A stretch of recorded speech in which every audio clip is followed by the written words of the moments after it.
Previously on the Mystery School. Now let me taste of your sword. Let it pass to me.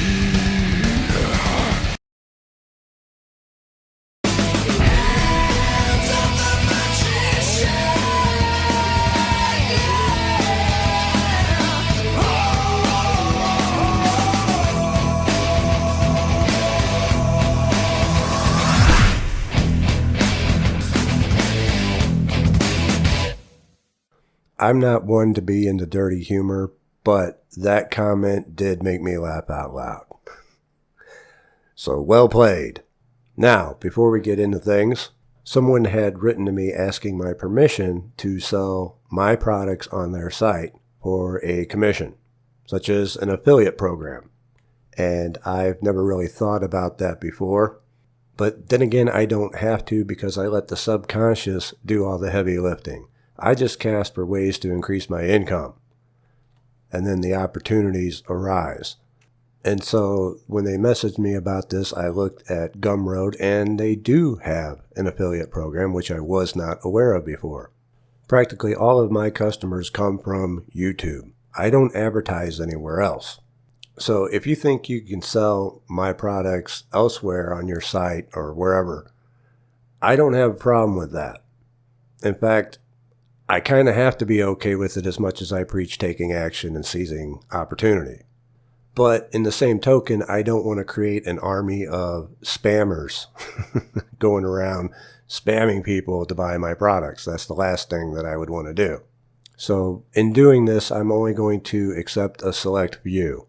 I'm not going to give affiliate status to just anyone who wants it.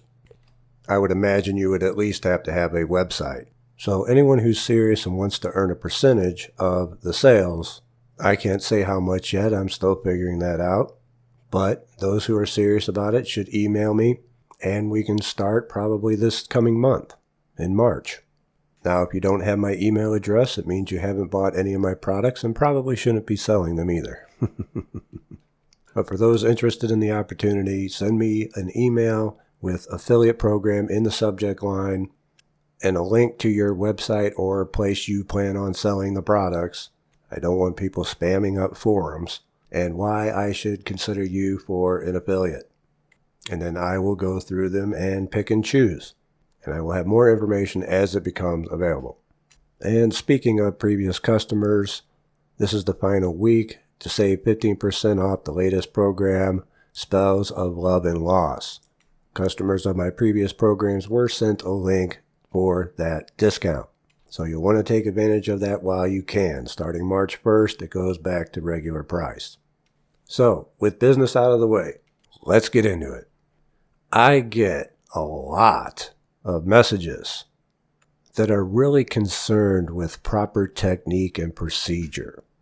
Should I use this color candle or that color? Is there a better astrological time for me to do my magic? How should I dispose of the magical implements once I've used them? All kinds of questions wanting to know the proper technique and procedure. And I understand that people just want to do it correctly. I want you to do it correctly as well, which is why I say that if you're overthinking it, you're not doing it correctly. In the Laws of Magic series, I explain why overthinking kills magic when we get too caught up in procedure and protocol. Someone had messaged me asking if they should hold off their magic until the moon was in a more favorable astrological sign, for example. And while the signs and houses do have some influence, it's not something that I would be overly concerned with. Yes, if there is a more favorable astrological time on the horizon in the near future, then by all means wait until that favorable time. But what I don't want people doing is sitting around waiting all the time for the perfect time. Otherwise, you're going to be doing a lot of waiting instead of taking action and getting things done. You don't have to be perfect. A lot of magic is about experimentation. So you don't have to be perfect. And for those of you who look to me for answers, I'm giving you permission right now that you don't have to be perfect. But you do need to keep really good notes.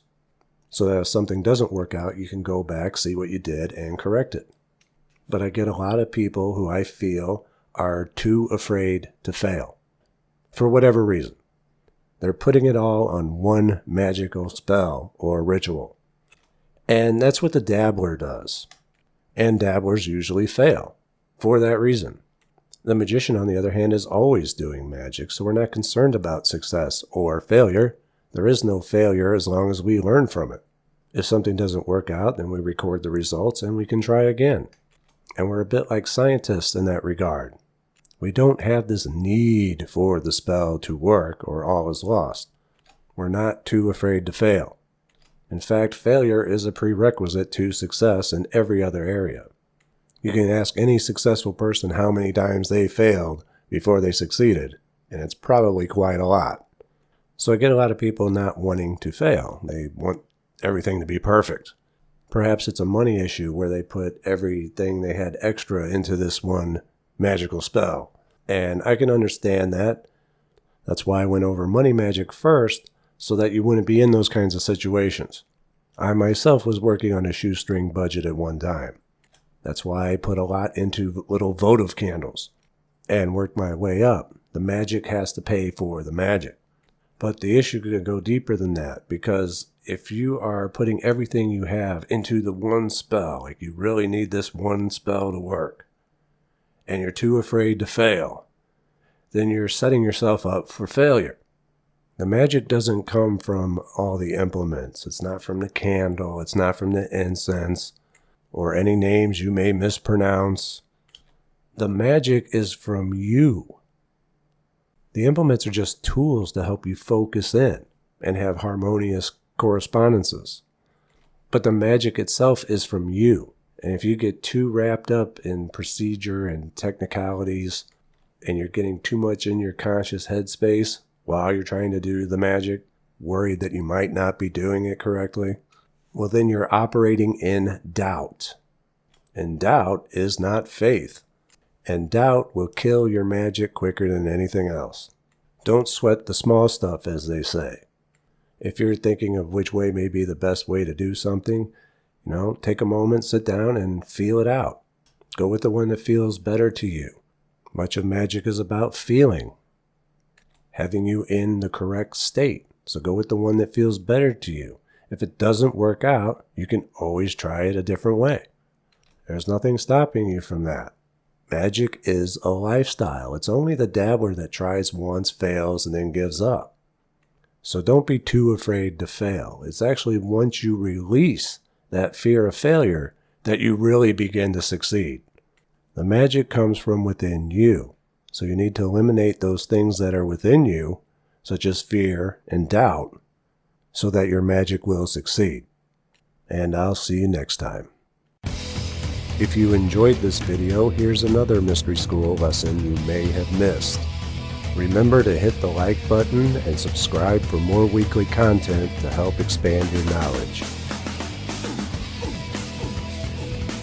Thanks for all the love and support, and I'll see you next time. Take care.